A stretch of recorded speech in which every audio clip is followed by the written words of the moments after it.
क्या आप जानते हैं कि गरुड़ अमर कैसे बने, जबकि उन्होंने अमृत तक नहीं पिया था?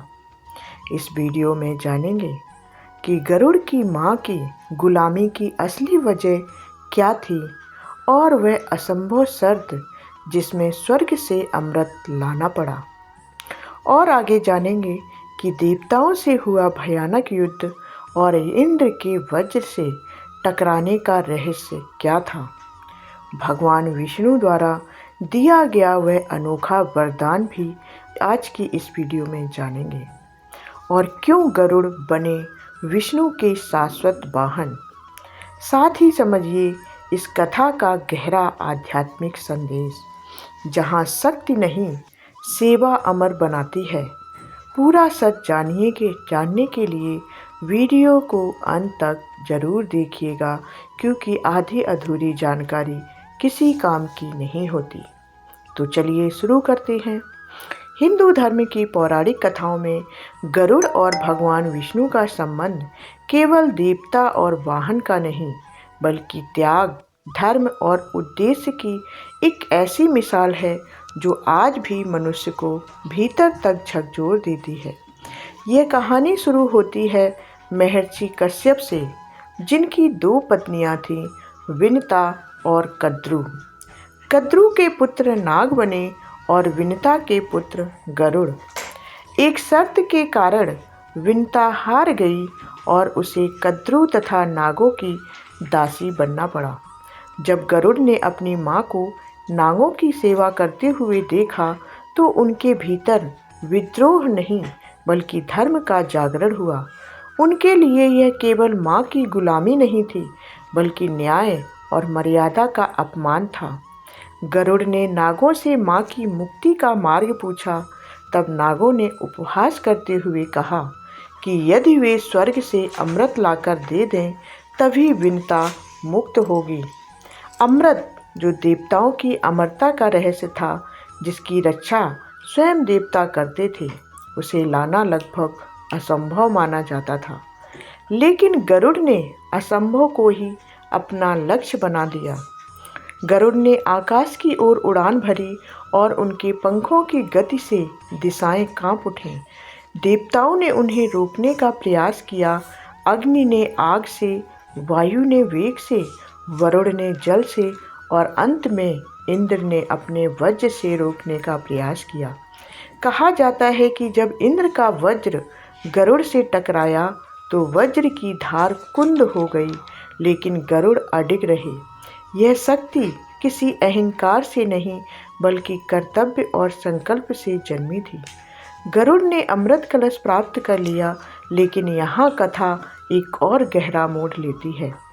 गरुड़ चाहते तो अमृत पीकर स्वयं अमर बन सकते थे, पर उन्होंने ऐसा नहीं किया, क्योंकि उनका उद्देश्य अमरता पाना नहीं था बल्कि माँ को मुक्त करना था।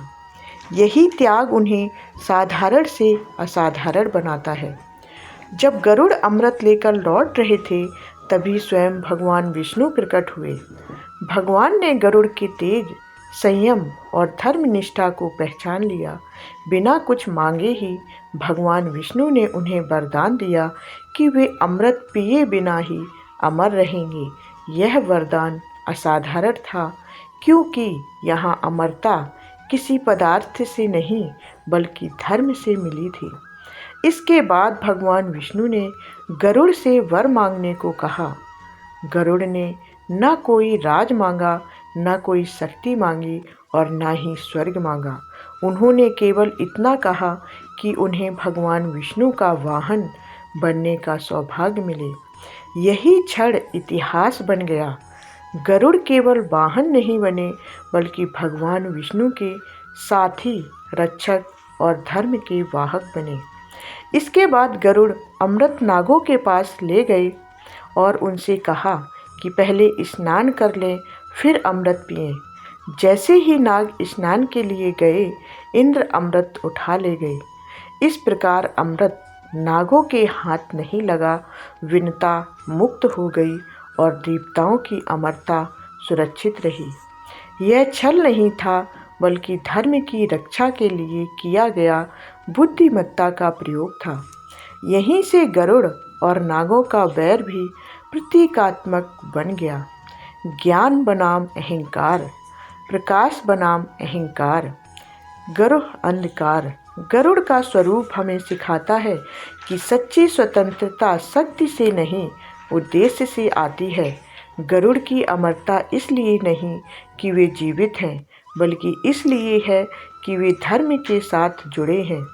यह कथा आज भी हमें बताती है कि जब जीवन का लक्ष्य स्वयं से बड़ा हो जाए, जब सेवा सबसे बड़ा वरदान बन जाए और जब ईश्वर से जुड़कर कर्म किया जाए, तब मनुष्य भी गरुड़ की तरह अमर हो जाता है। नाम में नहीं, बल्कि कर्म और प्रेरणा में। यही कारण है कि गरुड़ और भगवान विष्णु की यह कथा केवल एक पौराणिक कहानी नहीं, बल्कि जीवन जीने की एक शाश्वत सीख है, जो हर युग में उतनी है प्रासंगिक है। अगर आपको यह कथा जानकारीपूर्ण लगी हो तो वीडियो को लाइक करें, अपने विचार कमेंट में ज़रूर बताएं और ऐसी ही गूढ़, रहस्यमयी और आध्यात्मिक कथाओं के लिए चैनल को सब्सक्राइब करना ना भूलें। कमेंट में जय श्री विष्णु, जय गरुड़ देव ज़रूर लिखें और अपने विचार हमें ज़रूर बताएं। धन्यवाद।